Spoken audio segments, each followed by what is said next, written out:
Fourscore and 7 years ago, our fathers brought forth on this continent a new nation conceived in liberty and dedicated to the proposition that all men are created equal.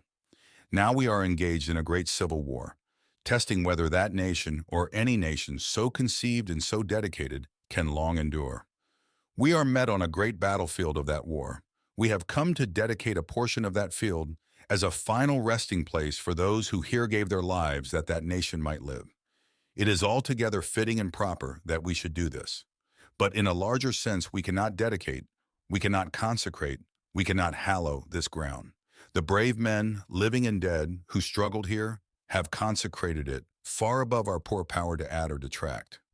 The world will little note nor long remember what we say here, but it can never forget what they did here. It is for us, the living, rather, to be dedicated here to the unfinished work which they who fought here have thus far so nobly advanced.